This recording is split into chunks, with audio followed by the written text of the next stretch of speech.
Huwag kayong mag-alala sa akin.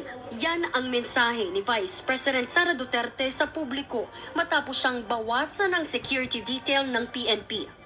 Kasunod yan ng panawagan ni Senator Ronald De La Rosa at Robin Padilla sa mga gustong mag-volunteer para maging bodyguard ng bise at ng kanyang pamilya. Sa statement ni VP Sara, nagpasalamat siya sa mga senador, sundalo, pulis at ordinaryong mamamayan na nag-volunteer. Pero sinabi rin niyang hindi kailangang mag-ambag ng pera para sa kanyang security. May isang hiling lang daw si VP Sara at yan ay ang kaligtasan ng kanyang pamilya. Nanawagan pa siya sa publiko na huwag payagan ang anumang karahasan sa kanyang ina, asawa at 4 na anak, mapapersonal man o internet.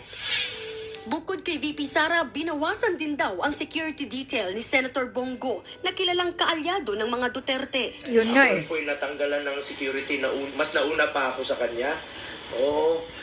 Opo. Alam nyo, siguro mga 3 weeks ago pa po ito. At bilang Vice Chairperson po ng Senate Committee on Public Order and a citizen of this nation, ay alam nyo, concerned rin po ako. Panawagan ni Go sa mga polis, huwag magpadala sa politika at manatiling professional. Si Senator Amy Marcos naman na malapit kay VP Sara, iginiit na kailangang ibalik agad ang security detail ng bise. Siya raw kasi ang ikalawang pinakamataas na opisyal sa bansa. Pangalawa, Duterte raw siya kaya posibleng ipahamak siya ng CPP-NPA.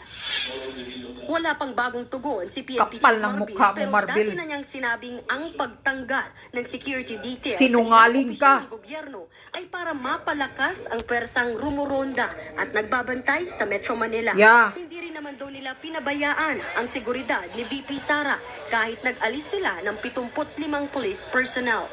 Ang tanong, gaano nga ba karami dapat ang nakabantay sa pangalawang Pangulo ng bansa? Ayon kay Attorney Barry Gutierrez, tagapagsalita noon ni dating Vice President Leni Robredo, kung tutuusin, mas marami ang bantay ng kasalukuyang bise. Nung tumapak sa opisina si VP Sara, nasa higit 430 daw ang security personnel niya. Halos 4 na beses na mas marami kumpara sa 108 lang na bantay ni Robredo noong 2016.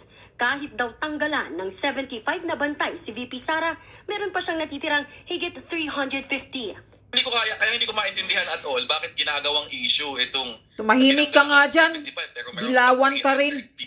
Yung importansya naman 45 nga lang din yung natira. Isang opisyal, hindi naman dapat nasusukat yun sa dami ng mga bodyguard niya eh. Diba? Nasusukat Tumahimik yun ka nga. doon sa actual na trabahong kanyang Oo. ginagawa.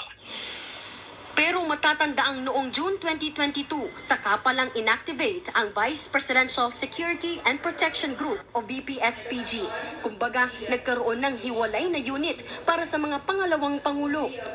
Sa isang pahayag ni VP Sara noong June 25, 2022, sinabi niyang makatutulong ang VPSPG sakaling sa mga susunod na eleksyon ay hindi maging maganda ang relasyon ng presidente at vice-presidente.